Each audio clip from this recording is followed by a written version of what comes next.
Let's rewind the clock a bit. It's E3 2006, and you, a superfan, are watching anxiously, waiting to find out about the next generation. Not really, I don't know if they livestreamed this in 2006. And it seems exciting. First, PlayStation 3 is powered by Cell. Along with our partners IBM and Toshiba, PlayStation utilizes Blu-ray as one of its storage mediums, but is also compatible with a huge variety of optical. Ridge Racer! Remember that one? All right, so let me...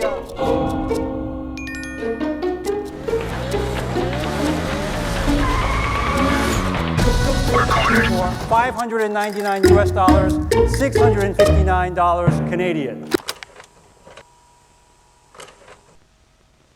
Yeah, see, you don't really sell a gaming console for $600.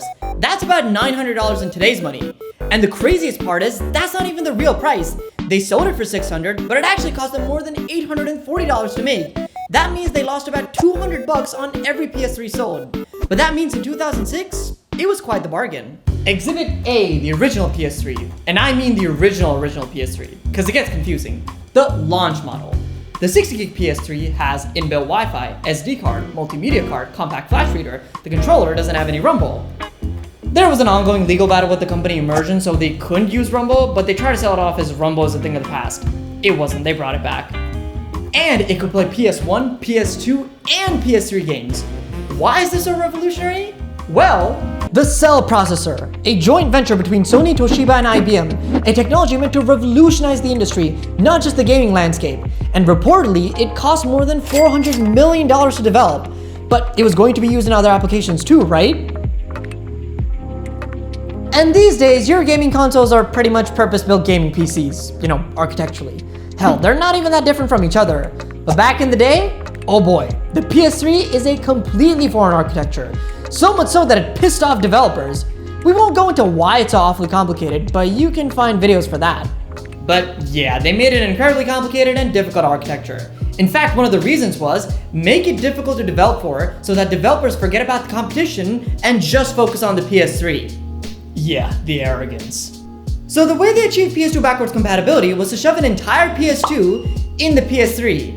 Yeah, so they shoved the PS2's emotion engine and the graphics synthesizer in the PS3. That's how it's backwards compatible. Two problems. It makes the thing hotter, which by the way, the Xbox had the red ring of death, the PS3 had the yellow light of death. Not as common, roughly the same problem. And it makes it more expensive. On top of that, they shoved in a Blu-ray drive, which in hindsight was an excellent decision, but at the time it was a risky move, because they were competing with HD DVD. In fact, it was the Blu-ray drive diode that caused the PS3's production to be delayed an entire year, giving the Xbox 360 a head start. And given the ridiculously difficult to develop for hardware, there weren't a lot of games at launch. Even Sony's first-party studios were like, what the hell is this?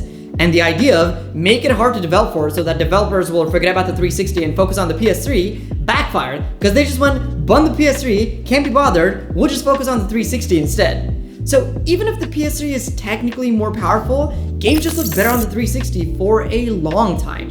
Now, given the exorbitant price tag, the lack of games, and just nothing to do on the system, one would ask, who'd buy such a thing? And you're right, no one did. So after the day one hype of the consoles, the PS3 just kinda sat there and no one cared. Sony immediately went into damage control. Firstly, they discontinued the 60GB model in favor of the 80GB model. Now that sounds like an upgrade, but they removed the PS2 emotion engine and used the Cell processor to emulate it. They still had the PS2 graphics synthesizer, but lo and behold, they removed that as well and stripped the PS3 of all PS2 backwards compatibility, and 2 USB ports, and all the flash card slots. So a good rule of thumb is if your fat PS3 has 4 USB ports at the front, it can play PS2 games. They were trying to cut costs as much as possible, but given the fact that the 360 had released a year prior, and it had better games, people just jumped ship to the Xbox. 2009 is where things really started to turn around for the PS3. That's when the Slim model was introduced, which is probably the model you knew of and or had. No, the PS3 wasn't always matte black with just 2 USB ports and no PS2 backwards compatibility. They slashed the price down to $299, which was finally very competitive, and they ran this very successful and kinda edgy ad campaign with this fake VP Kevin Butler. They're pretty good. And by this time, developers were really starting to get the hang of this new Cell processor thing. I mean, just look at the Uncharted games and the graphical leaps it took. It looks like a whole new generation. Especially from Sony's first-party lineup, we got some killer-looking games that totally stuck it to the Xbox. Hell, The Last of Us released a few months before the PS4, and people still talk about that game. Sony was finally starting to gain some ground and get a solid footing, but there was the 2011 hack. So from the beginning, the PS3's online capabilities were lacking to say the least. I mean, it was free unlike Xbox, but it was definitely worse. The store was basically just a web page loaded, you couldn't even download games in the background.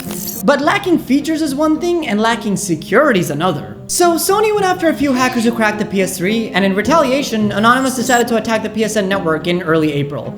Just a simple denial of service attack, whatever.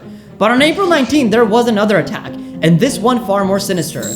The PSN network was out for almost 23 days, and the personal information of up to 77 million people was potentially stolen, including credit card info. Sony did try to smooth things over with the welcome back package, a month of free PS Plus and a few free games, but the damage to the brand was done, and it cost them $171 million, and a few lawsuits. And this brings us to the end of the PS3 era. I mean, there was the PS Move stuff, but it was more of an afterthought rather than the focus like the Xbox. They revised the PS3 one last time in September 2012 with the Super Slim model. It was a super cheap, cost-effective, cut-down version of the PS3. I mean, it had a sliding door for the disc drive, like.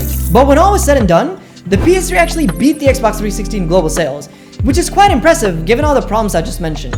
Well, neither of them won, because Nintendo was out here doing its own thing, and the Wii completely demolished both systems in sales. It's crazy to think that Sony came out with such arrogance, not even considering the 360 a threat, bombed so hard, immediately understood its mistakes, and bounced back. How the hell did they do that? Well, credit where credit is due, they didn't just drop the PS3 like a lead turd. I'm looking at you, Sega. Instead, they kept supporting it rather than just killing it off and moving on. They realized, hey, it's too expensive, take out the PS2 backwards compatibility. That wasn't that hard, the Xbox hadn't even bothered with it. Nobody cares about the flash card readers and all those USB ports, get rid of all of it. Get more games on there that people want, and we can't ignore the fact that Xbox kind of fumbled the bag at the end there. This guy, Don Matrick, pivoted the 360 into this more casual audience with the Kinect and stuff, and kind of ignored the hardcore fan base, which ultimately culminated into Xbox's own PS3 moment with the Xbox One. Sony, on the other hand, kept pumping out great first-party AAA titles. You had the PS Move for the casuals and the children, and not gonna lie, I spent a lot of time on Michael Jackson The Experience as a kid, but anyways, they didn't forget about their core audience. And at the end there, the choice between the PS3 and the 360 was pretty clear. PS3 was the obviously more powerful hardware. It had all these great first-party AAA titles, and it worked as a Blu-ray player as well. And what people also forget is that Sony as a company was not doing so well. Like, at all. Like, it might have collapsed there. PlayStation does fine, Sony was not. It's not like Microsoft where they can just keep throwing cash at it. So it's quite amazing that PS3 made the comeback that it did, savaged the PlayStation brand, and we had the PS4 and the PS5. But that was a story I had not known when I bought the PS3, and maybe you didn't either. So farewell PS3, you did good.